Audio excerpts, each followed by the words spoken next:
Hello everyone and welcome to Low Rent Rick Scale Modelling and my complete build of the 1/48 scale de Havilland Vampire F.3. Now before we get going, I'd like to encourage you to subscribe to my channel. It's completely free, doesn't cost a thing, really helps me out. So without further ado, let's get on with the build.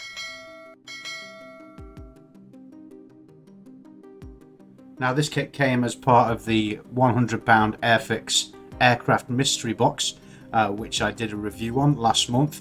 The video is linked in the description, please do check that out. I did the calculations and worked out if it was actually worth buying, so please do watch that, it's a good little video. Now, as you'd expect from an Airfix 1/48 scale kit, this is quite detailed, and it does come with 3 schemes and also 3 A4 colour printouts for the schemes and the decal locations. So that's a really cool part of these larger kits. I've chosen to go with the Royal Canadian Air Force version because for no other reason than I really like the colour and the configuration of the decals.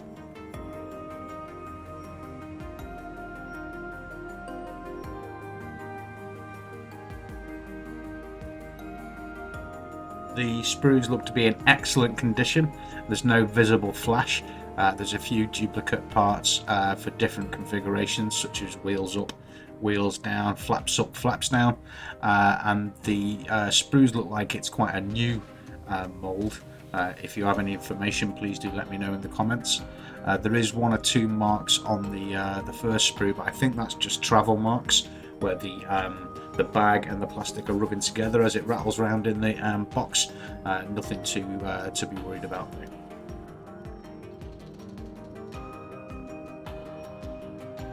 Now, as the main body of this plane is silver, I'm going to be using for the first time through the airbrush some Tamiya Chrome Silver X11, which I plan to water down 50-50 with isopropyl alcohol, as it is an acrylic but it's not a water-based acrylic. So I'm going to be using that for the first time. I'll see how that runs through the airbrush. Time to jump straight into the assembly. I've no idea how the fit is going to go. This is actually the second vampire that I've built. I've not been scale modelling for a year yet, and back at the beginning of the year I did a special hobby de Havilland Vampire. I'm not sure if any of you have heard of Special Hobby before. Please do let me know in the comments on this video what your experience with them is. I picked the kit up for £1 off a car boot sale, and I think I did a pretty good job of it. I'll link the video in the description below. But in the meantime, although there seems like there's a lot of sanding going on here, this is just me getting the sprue cuts off. The kit's in fantastic condition. I do know that there is a lot of contact points for the top and the bottom half, so it's going to take some clamping to get together. I tend to glue one side a little and then clamp it down, and once that's set, clamp the other side down, just to make sure I get that uniform fit. Otherwise there aren't enough clamps. It just ends up getting a bit messy.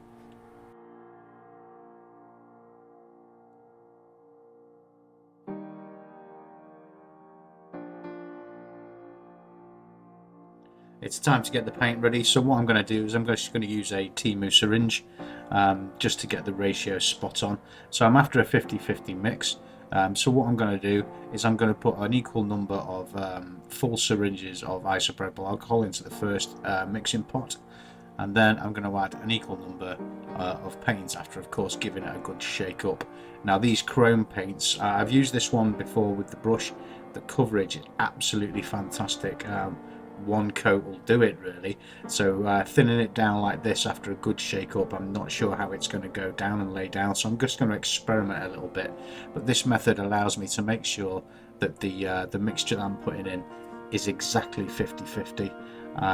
There's no guesswork involved, and it gives you a place to move from. So if you find that it's a bit too thin or a bit too thick, you know exactly how much you've already added to your pot, so you know which way to go instead of doing it by eye each time, and it just gives a more accurate representation of your mixture.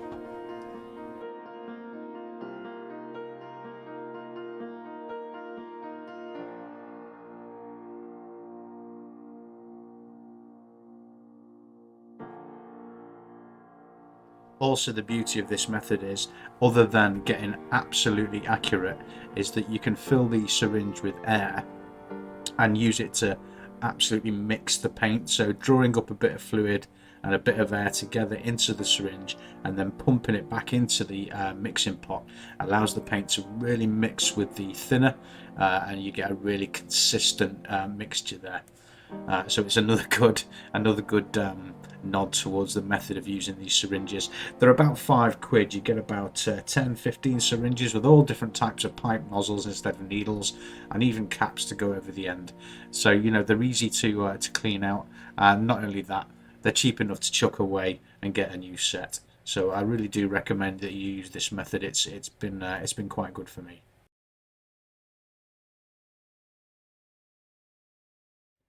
So having mixed the paint and done a quick test with the airbrush, it travels through absolutely fine. That mixture at 50% isopropyl alcohol. So I've gone over the entire thing with a little fine coat to see what the finish is like, and it's turned out extremely well. So now, as this build is basically two halves that fit around a cockpit, rather than traditionally the fuselage would be in two halves down the middle and would go on left and right side, this goes on sort of top and bottom. So now I've got to concentrate on getting the cockpit ready and the pilot, which I'm quite pleased to say there is one. I do like it when you've got a pilot included, and at 1/48 scale it's starting to become like a workable detail. I don't know whether it's just my eyes or the fact that I'm getting a bit old, but the 1/72 scale pilots just look like a blob to me. So I'm going to get on with preparing the cockpit and the pilot, ready to assemble the top and the bottom halves.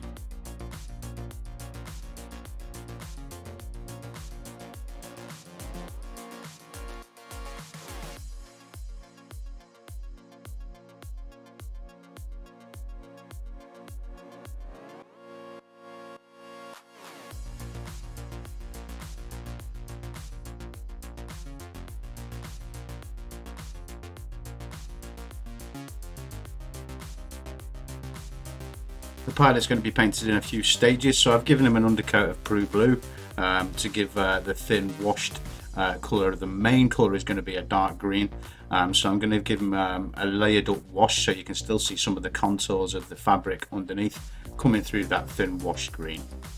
And then we're going to add the detail over the top later.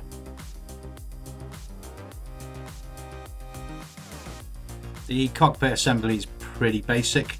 There's only really 4 or 5 parts to it, but I'm really looking forward to getting some paint on that pilot. So assembling up the cockpit, it sits in the base piece and then the other piece slides over the top of it. So I've got to do everything to the cockpit now before it goes in.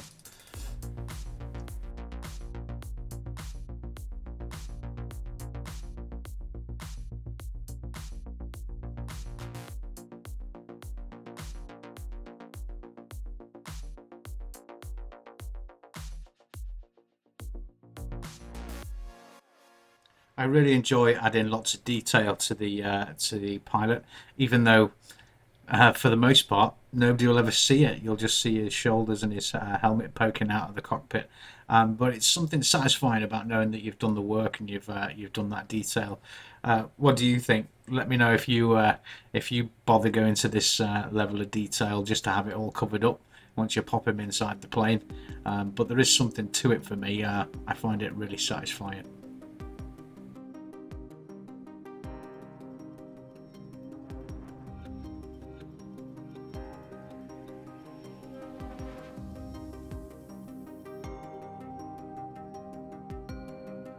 Main construction went okay once I'd figured out exactly where the cockpit assembly does sit. You have to squeeze the nose just to get the front end to sit in there as it should be. Just a tip here, if something doesn't look level, it probably isn't right.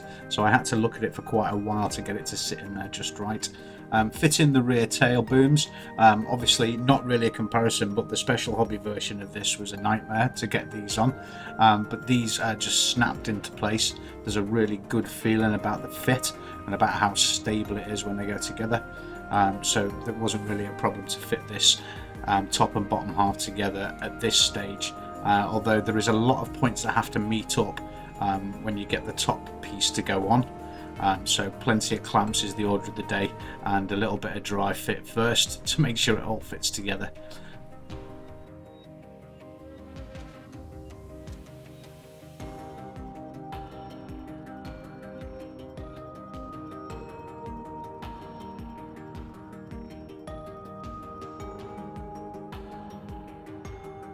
To fit the piece in between the rear booms, you do have to stretch the booms out a bit, so just be a little bit careful there that it doesn't cause any cracking or snapping.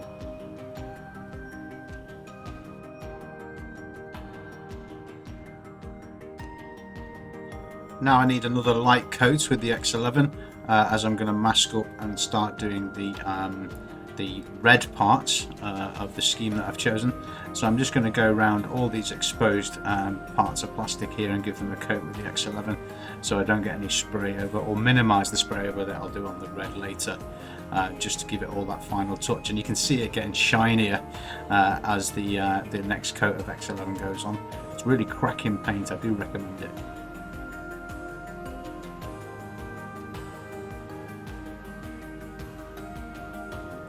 Masking up the nose to paint the red on, I'm just going to draw the pattern that I want on just general household masking tape that's been stuck down to the cutting board a few times, just to take a little bit of that tack off it and then cut out the shape that I need by hand. It's got a sort of wavy effect to the red nose.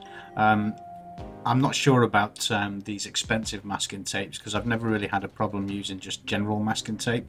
As long as you do remember to take a bit of the tack out of it, it usually works absolutely fine. And if you've built your paint correctly, if you put nice thin layers on, I've never had it come off. And I also don't use primer. Not that I'm against primer, I just don't use it because I've never seen the need.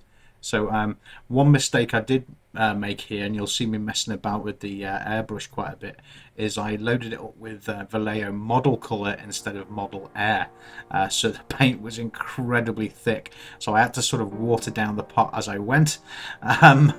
Schoolboy error. Once I did get it to the right consistency, it did flow really well and the finish was absolutely fantastic. Vallejo model paint is just for me the best one out there. I'm willing to try other ones. Give me your recommendations. I've got another airbrush coming next week to do a review on, and I'd like to get hold of some different paint to give a trial to. So give me your recommendations in the comments. What's the best airbrush paint out there? Let me know. Now a quick coat with Vallejo matte varnish. It's interesting to note that with the naked eye it's very difficult to see the varnish going on, but the camera actually does pick it up as sort of a milky coating. When it actually does go over the silver, you'll see it actually looks a bit milky as the varnish goes on, but I can't see that as I'm painting with the naked eye. It must be a frequency in there that only camera can pick up, or my eyes are shot. But the reason I'm doing this is just to fix that paint down before we get into decals and touch-ups, just to make sure that that X11 starts to stay fast.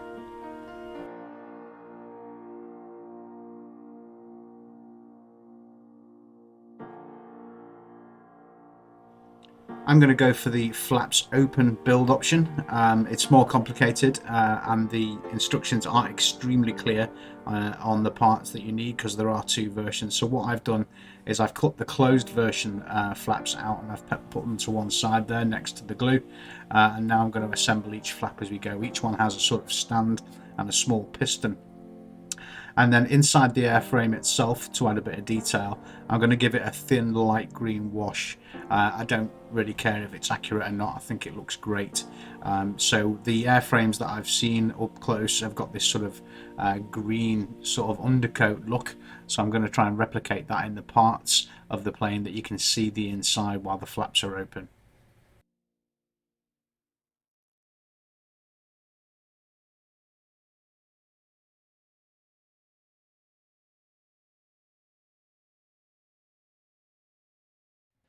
Now it's time to assemble the wheels and the nose assembly wheel.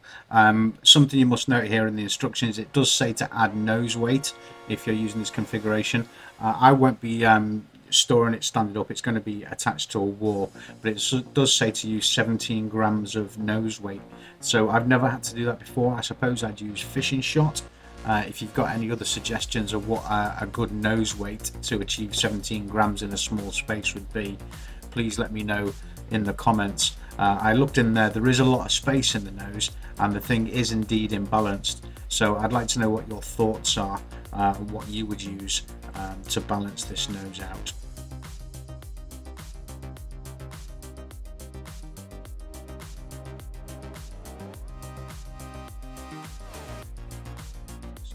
Masking the canopy just using standard household masking tape again. I've just pressed it onto the canopy, and then I've gone around the internal shapes with a ballpoint pen to really push it down into the grooves, and then I'll just use my scalpel to cut out the edges. The ballpoint pen presses it in there and makes sure you can see the shape that you want, and now the canopy's masked up beautifully. Again, standard household masking tape.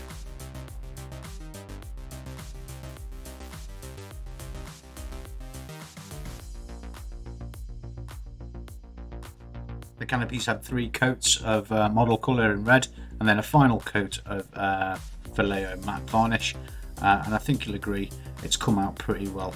It's a good little method if you can't freehand. I know I can't, I'm a bit shaky, but I think this method works, and the canopy's come out nicely. And there we go.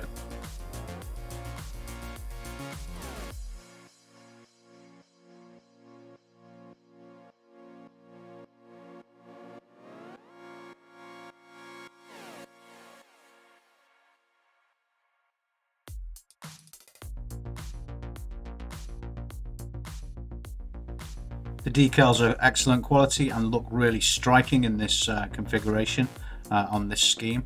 I think you'll agree it looks really good. I had no real trouble with the decals. There are a lot of them, but that's not really a problem. Now, my method for applying the decals is using a very thin watered down matte Vallejo varnish as a fix for the decals. I just find it tightens them down a little bit better than the water on its own. I don't like messing about with any sort of solvent on them, where I find the watered down matte varnish does just as good a job as anything else that I've seen. So there's no need for me to change that method. Please let me know if you've had any experience with any of the sort of micro set and micro soles. I've seen a few people have had some issues with them, but it's something that I think maybe I should try it. I'll leave it to you to decide whether it's something that I need to do.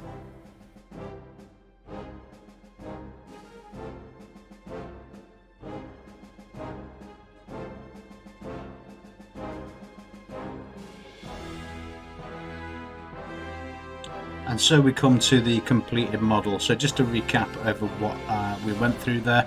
Remember, you may need nose weight of 17 grams, but I don't. The fit is absolutely excellent. This is a fantastic kit. The pilot's a joy to do, and the open flaps, while difficult, is another good thing to do. It really gets your detail work up there. This is a really wonderful kit.